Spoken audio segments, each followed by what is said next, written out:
Bonjour, merci beaucoup de l'invitation. Très honoré de parler dans ce magnifique meeting de MESH 2020. Cette année a été très particulière à cause de Covid-19. On espère des années meilleures et se retrouver tous ensemble à Paris à nouveau. For the sake of the international character of the meeting, I will try to speak in English. So these are my disclosures. I will talk to you about my setting very shortly, my journey to inguinal and ventral hernia, some numbers in robotic hernia repair, and some take-home messages. I'm a digestive surgeon in private practice since more than 10 years in Geneva, Switzerland. My academic base is Geneva University Hospital.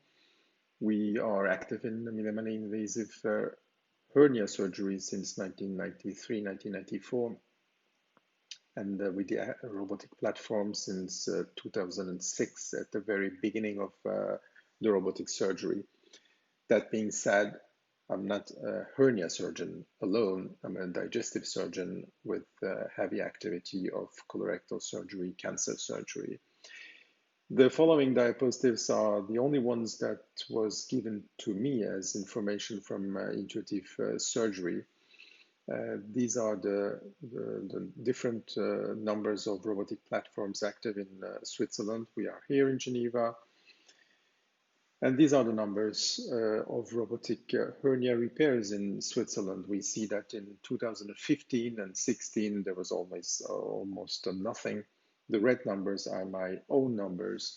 And when we arrived to last year, we have almost 800 cases done in Switzerland.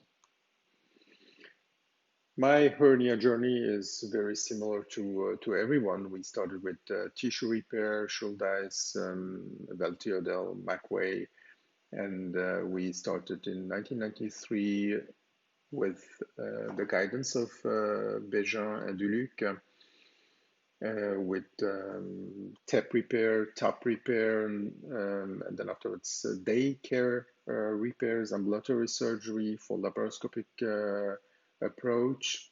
Then in 2007, we started with simple RTAPPs, and then afterwards more and more complex surgery with the robotic platform.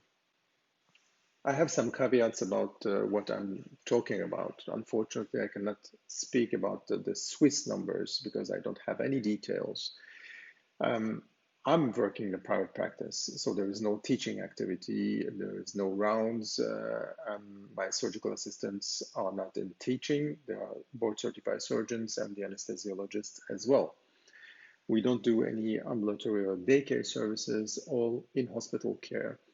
And all my hernia data is prospectively collected since more than 10 years in independent European database. These are my numbers, my hernia numbers. Red and yellow is laparoscopic surgery. Blue and green is robotic surgery. As you see, we started in April 2017 with the arrival of XI platform. Before the other platforms, I was not very comfortable with, and the robotic surgery was more anecdotic than something else. Then with the XI platform, it's really started to be integrated in all my activity.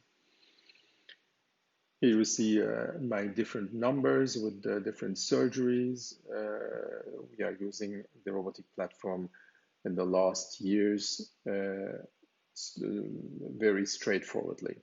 As you see here, the particularity is that my robotic activity is more than my hernia activity. So I do robotic colectomies, gastrectomies, and different type of complex surgery with the robotic platform, because I believe that the robotic platform is a whole of activity that covers minimally invasive surgery. It's a tool. It's not a robotic surgery. It's another complex tool. That's the unilateral hernia repairs.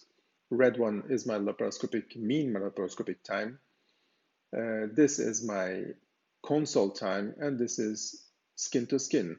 So definitely my mean operating time is longer, a little longer than the laparoscopic surgery, but it's not a huge difference.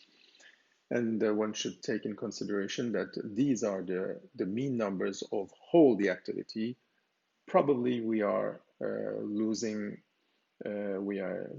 less time today than before. This is bilateral repairs. These are simple ventral hernias, and all the difference is with the complex repairs. Of course, complex repairs take time in open surgery or laparoscopic surgery, but we are not doing the same surgery. That's a reconstructive surgery, and this reflects in the hospital stay.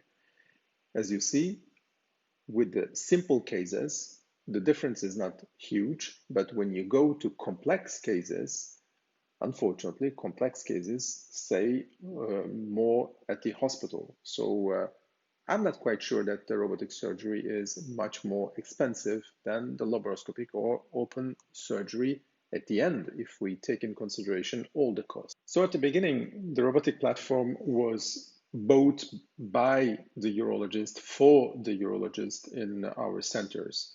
That's the situation in 2015. The urologists are doing the big part of the surgery, and gynecology and digestive surgery are very small in numbers.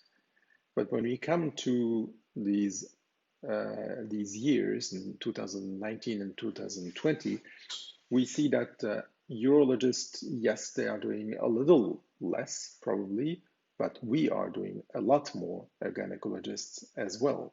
If we are doing better, if our results are better, it's not only because the technology is perfect. We evolved also with other components of the surgical care. I'm a profound believer of ERA's principles and prehabilitation that we applicate to all our surgery. And I think that these are fundamental game changers. Pain management is a very important part of the ERAS protocol. We use neuromuscular blockades done by the surgeon intraoperatively under US guidance. Ergonomics in surgery is very important. We know all that laparoscopic surgery for abdominal wall repair may be very, very difficult to our backs and shoulders, and most of the surgeons are suffering from back pain, shoulder pain, as I do sometimes with the laparoscopic surgery. But as you see, robotic surgery is done in a very nice ergonomic position. You can pass hours in this position. Don't forget to pay a coffee to your bedside assistants, because assistance is very, very important in this surgery.